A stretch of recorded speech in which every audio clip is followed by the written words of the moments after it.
Oui, merci Doudou Moutiri, merci aussi Moro Zambé, de la République de Bissoyo. Il y a santé, je suis à diététique. Là, oui, quand j'ai eu ma question, il fallait qu'on réponde à ma chère question. Là, comme ça, répondre sur l'idée au premier point. Question de poser est-ce qu'il est vrai que l'oignon peut éviter la maladie à diabète? Donc, on répondrait. Donc, ça poser une question, je viens de perdre mon père suite à une crise cardiaque. Est-ce qu'il y a le remède pour éviter la crise cardiaque? Je vais vous répondre. Question que je dois poser qui habille. Est-ce que les produits de diabète et de la tension peuvent rendre quelqu'un impuissant? Là, on répond on peut. Et puis, des questions posées qui habille. On m'a trouvé avec le début des cancers de l'estomac. S'il vous plaît, rubrique. Merci. Est-ce qu'il y a des recettes pour soigner cette maladie? Et puis dans tout le monde qui a vu que c'est estomac brûlé, bon ça va, je vais répondre directement. Là, la première question de cours, question posée, est-ce que l'oignon peut traiter le diabète? Réponse est oui, tout le monde va non. Parce que vous savez, j'ai toujours dit que l'itungulu azakana hormone naturelle, on va bien glycoquine. Glycoquine est une hormone qui permet à pancréas et produire l'insuline. Vous voyez, c'est pourquoi j'avais dit même l'émission de la salle avec qu'il est recommandé pour notre kima diabète, pour notre kima tension, il faut rester qu'à chaque jour pendant les repas, l'itungulu moko. Donc dès qu'on vous sert la nourriture, on prend un oignon, on coupe. On est rendu à Karabilo. À tous les diabétiques, à tous les il y a attention, si tu le fais régulièrement, on remarque amélioration. Parce que vous savez, j'ai toujours dit une chose en déco. Si vous avez une mauvaise alimentation, votre médicament est sans effet. Mais si vous avez une bonne alimentation, vous n'avez plus besoin de médicaments. Ouais. Parce que il faut seulement avoir la petite regard à mini, matungulu pendant les repas. Même vous avez la bonne santé, ça ne dérange pas, il faut les avoir régulièrement.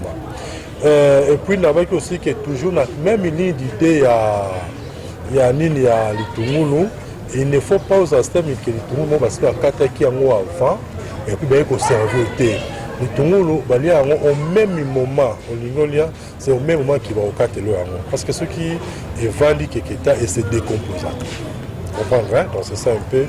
D'un côté, il y a oignon, c'est vrai qu'il faut relire l'itungulu pendant les repas parce que les hormones naturelles ou les glycoquine yenda permettent à pancréas à produire insuline. Deuxième question de poser qui a je viens de perdre mon père suite à une crise cardiaque. S'il y a une recette, oui. Donc toutefois, ne nous en faites pas. Normalement, il m'aura le numéro de téléphone. Si vous avez des questions à poser, au commis, le même numéro, on va nous en salle. Dans 081 81 14 365. Donc 081 81 14 365 ou bien 089 62 68 038. 089 62 68 038. Même après émission, Robert on a répondre. Bon, donc question posée à crise cardiaque, oui. Vous savez même, nous avons la Kinshasa, si on a appliqué crise cardiaque, crise cardiaque. Mais on a commencé à comprendre maintenant que les loyaux n'a pas de donc bref, n'a pas pasteur, n'a pas pacano, tout le monde a mobile la crise cardiaque. Ils ont des pasteurs, AVC, on a pasteur, mais ça AVC. On croyait à l'époque qu'ils avaient qu'à réserver la bronchitis, or que ce n'est pas ça. Maintenant, la cause, on pose question à cause des abus.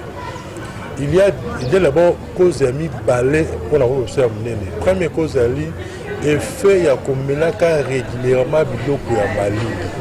Vous savez, ça quoi loyo, mutawono no mulungu ezali pesanga masanga ya malili. Pesanga mai ya malili, pesanga sucre ya malili. Alors, tout ce qui est malili, mai ya malili, masanga malili, sucre ya malili, yeba onke olingo lingate et joie carole ya ko rétrécir 4 veines qui n'a ko alimenter cœur. Vous voyez, donc parce que maintenant, dans 80 ans, je jouais rôle. L'homme a l'air qu'on rétrécir, donc on compte du cerveau. D'après les études de ça, on a remarqué la plupart de tout ça, de l'exploitation, ça va être un thème plastique, ils ont un consommateur, il y a beaucoup de maladies. Alors il n'est pas recommandé à mettre la mer malili, masanga malili, sucré à malili, c'est pas bien. Il y a un jusqu'au jouer rôle au jour, au causé, comme la première crise cardiaque, ceux qui ont mis cette loi malili. Ça c'est un. Il y a mis balai. Ils ont recommandé de mettre la mini pour les amis, ils ont trop de graisse.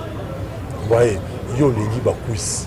Olingi ba poso à dendon, olingi ba poso ni non, c'est pas bien. Il faut pas au lieu qu'à mingi bloco à graisse parce que je vais rôler, il y a étouffer aussi mon thème. Tu risques d'avoir des connaître un jour maladie à crise ça pour moi cardiaque.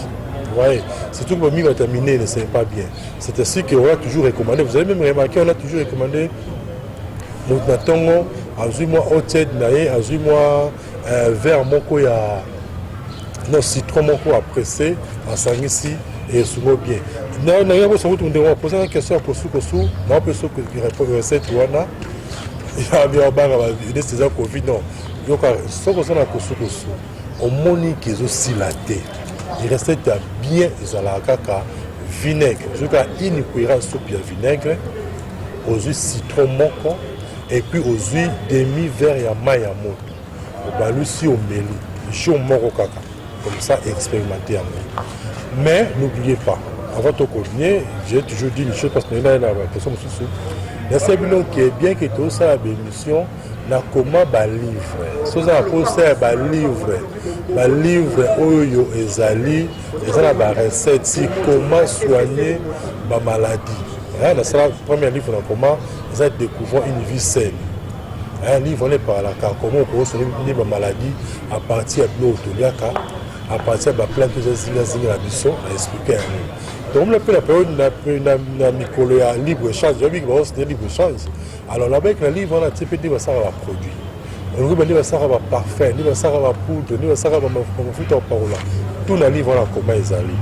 Bien sûr, le cas de la cabine, il y a Carrefour des jeunes, on sommes bien.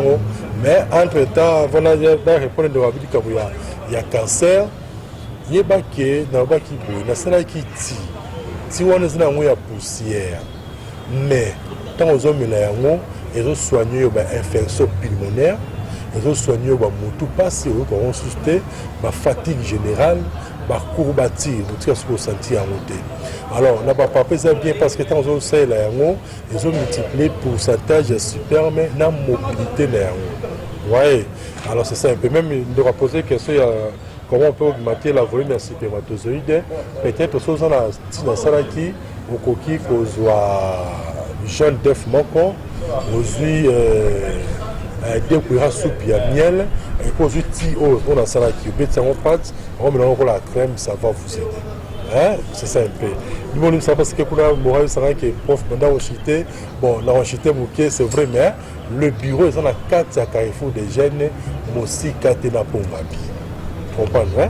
Au côté Carrefour des jeunes, au bâti étage, premier étage et puis première porte.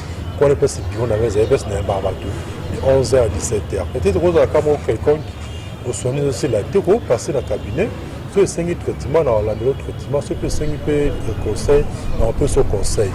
Mais j'ai toujours dit, je conseille toujours qu'il faut passer pour consommer un livre parce que mon il est dans la table, ok, hein? J'ai juste répondu qu'il faut appeler ça comment on peut soigner ma maladie à partir de chou. Mais t'es un ok. Bon, il me semble parce que tout le monde a présenté prochainement la même ère. Hein? Toujours ceux qui se plaignent qui, on peut se dire Moro, nous avons monté l'émission, merci. Et puis il a Doudou Moutiré. Il est né à permettre l'émission Les Caca, la rubrique.